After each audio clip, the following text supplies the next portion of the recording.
Vamos a hablar ahora con una persona que sabe mucho de la lengua española y sobre todo de sus orígenes. Es Gonzalo Santonja, el director general del Instituto Castellano y Leonés de la Lengua, cuyo fin es difundir y promover el uso y conocimiento del idioma español. Esta institución tiene su sede en Burgos, aunque el señor Santonja nos escucha desde los estudios de la 8 en Segovia, y vamos a charlar con él sobre la eliminación del español como lengua vehicular dentro de la ley CELA, una decisión que, por cierto, ha hecho reaccionar incluso a la Real Academia de la Lengua Española, que siempre se caracteriza por ser muy institucional y poco crítica con el poder. Buenas noches, señor Santonja. Buenas noches. Bueno, académicos, intelectuales y gente del mundo de la cultura ha advertido del peligro de eliminar el español como lengua vehicular.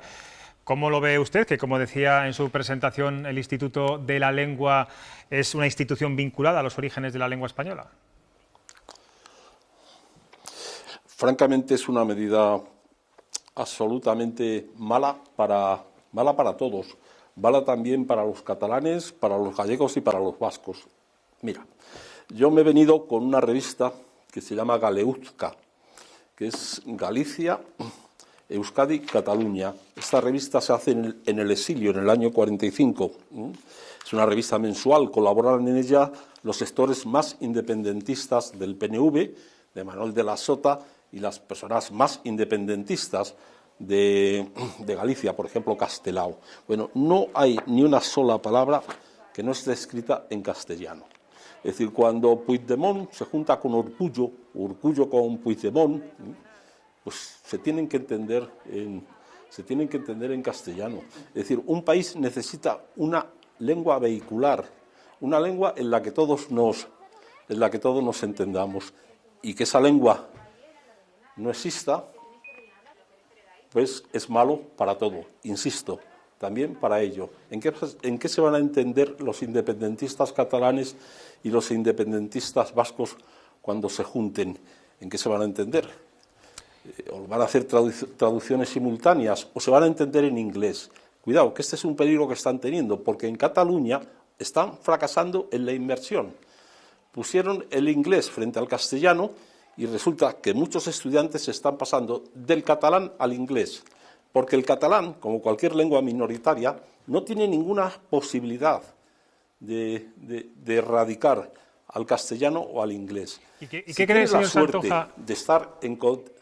Sí, le preguntaba, ¿qué cree que estarán pensando los millones de personas que hablan en el mundo español con lo que está pasando en España con su lengua? ¿Qué imagen estamos dando?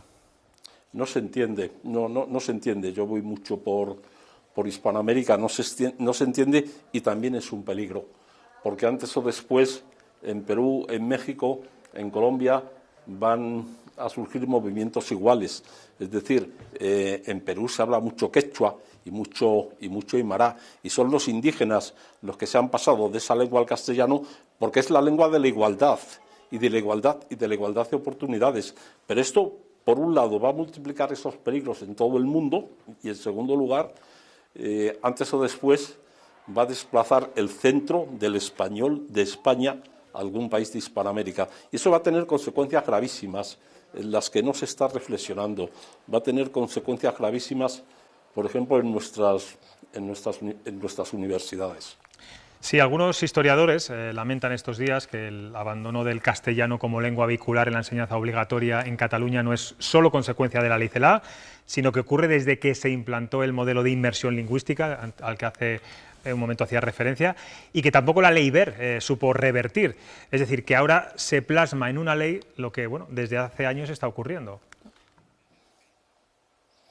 Sí, pero lo que no se puede legalizar y lo que no se puede dar carta de naturaleza es a las cosas que se hacen ilegalmente. Pues evidentemente había una situación que no se respetaba. Entonces, como esa situación no se respetaba, legalizamos la subversión de esa realidad. Carece completamente de sentido.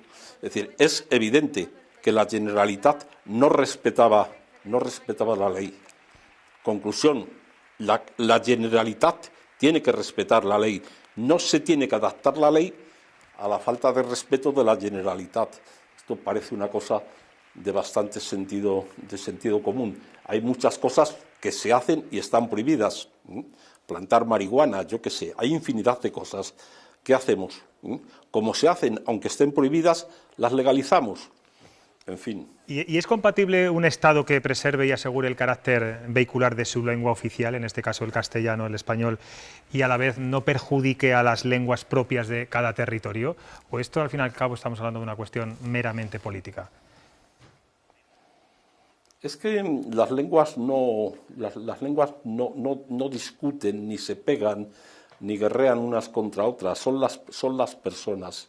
El catalán y el castellano han coexistido. Cataluña ha sido siempre bilingüe, ahora mismo en cuanto a lengua materna. Ahora mismo, por otra parte, es mayoría las personas en Cataluña que tienen como lengua materna el castellano. Y esas personas, ¿qué se les va a hacer? Se les va a obligar contra todos los dictámenes de la UNESCO, se les va a obligar a una inmersión en una lengua que no es la suya. Es una barbaridad. En todos los sentidos es una barbaridad. Lo que había que buscar era la conciliación. Es decir, el catalán y el castellano han coexistido durante muchos años. El catalán necesita el castellano porque cualquier lengua minoritaria, insisto, necesita una lengua universal a su lado para difundirse, para fortalecerse, y es lo que había que buscar, la conciliación entre las distintas lenguas. En fin, esta situación de que en España se hablen varias lenguas no es una situación insólita. Eso también pasa en Alemania, eso también pasa en Francia, pero a ningún francés se le pasa por la cabeza que el francés deje de ser la lengua vehicular, etcétera, etcétera en Alemania, etcétera, etcétera en Inglaterra, etcétera, etcétera en Italia. Señor Santoja, al extremo que aquí se había llegado... Sí. Tenemos 3 periodistas aquí que sí. también quieren formularle alguna pregunta. Isabel Jimeno, por ejemplo.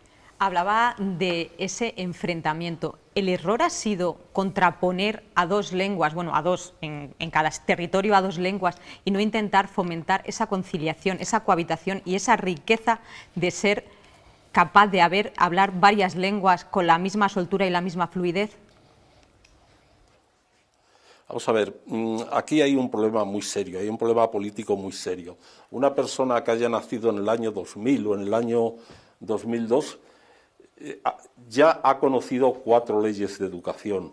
La del año 2002, luego la de Aznar, que dura muy poco, no, la de Aznar es la del 2002, que dura muy poco porque la deroga inmediatamente Zapatero, la de Zapatero, que es la de educación para la ciudadanía, la ley Wert, que es una ley muy discutida, y ahora la ley Celaá, que tiene aspectos verdaderamente disparatados. Es decir, solo esta reflexión, que una persona de 18 años ha conocido y sufrido ya 4 leyes orgánicas de educación, pues esto quiere decir que vamos muy mal. Eso no es normal en ningún lugar del mundo, y a ninguna persona le puede parecer esto normal ni que esté bien. Es decir, entonces no se trata de si esta ley o la otra ley. No, es que aquí estamos equivocados. Nuestros dirigentes políticos, la clase política está equivocada.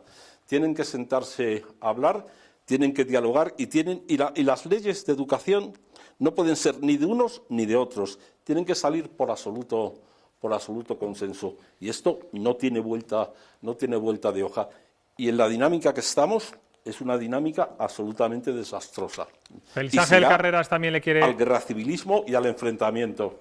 Félix Ángel Carreras también le va a formular una pregunta. Yo le quería preguntar a Gonzalo qué opina de lo que está pasando con esta nueva ley en el concepto del español como industria económica y las consecuencias que puede tener. No, las consecuencias van a ser gravísimas, las consecuencias son gravísimas, potencialmente son gravísimas ya, y lo van a ser muy corto plazo, y significa un descrédito de la marca España, y puede significar el desplazamiento del centro histórico del español. En México ha habido ya tendencias de erigirse en el centro del español. El español en su proyección a Norteamérica es el español fundamentalmente mexicano, y esto evidentemente debilita el papel de España. Por último, con todo Arantxa, lo que eso implica, con todo lo que esto implica. Arantxa Jiménez también le va a formular una pregunta. Yo le quería preguntar un poco, matizando lo que le han preguntado mis otros dos compañeros, de facto, ¿cómo se puede recuperar ese encaje de las dos lenguas en las comunidades autónomas que tienen lengua, que hablan castellano y tienen lengua propia? Y por otra parte, incidiendo un poco en lo que decía Félix Ángel también, hablaba de esas consecuencias tremendas. ¿Cuáles pueden ser, incluso desde la perspectiva económica, esas consecuencias para el sector que vive del español? Vamos a ver, hay un principio de la UNESCO que es que las personas deben ser educadas en su lengua materna. Entonces, la conciliación entre el castellano y el catalán en Cataluña no puede desconocer esta evidencia. El 40 y pocos % de la población tiene como lengua materna el catalán. El 50 y muchos % de la población tiene como lengua materna el castellano. Aplicando los principios de la UNESCO, que son principios universales que todos debemos respetar, no se puede obligar a una inmersión lingüística en catalán a quienes tienen como lengua materna el castellano, y no se puede obligar a una inmersión lingüística en castellano a quienes tienen como lengua materna el catalán. Hay que buscar la conciliación a partir del respeto de lo que son los principios universales, y los principios universales están clarísimos. Bueno, en cuanto a las consecuencias económicas, yo creo que en un plazo relativamente corto se puede derrumbar la enseñanza del español como lengua extranjera en las universidades de Castilla y León y en las universidades españolas. España va a dejar de ser un destino para aprender español. Es evidente, es evidente. Si una persona es finlandesa o austriaca o norteamericana y lo que se le ofrece es un país que desconoce la propia lengua que ellos quieren aprender, que oficialmente la maltrata, y tienen alternativas viables en muchos países. El castellano es la lengua en 21 países. Puede irse a Puerto Rico, puede irse a Costa Rica, donde además la vida es más barata, es mucho más barata. Pues evidentemente esto va a ser un problema ya. Pues Gonzalo Santonja, esperemos que ese pronóstico no se cumpla. Estoy pensando en su tierra, en Salamanca, el desastre que supondría para la Universidad de Salamanca, por ejemplo, y para la ciudad. Y muchas gracias por atender a Castilla y León Televisión. Encantado, muchas gracias.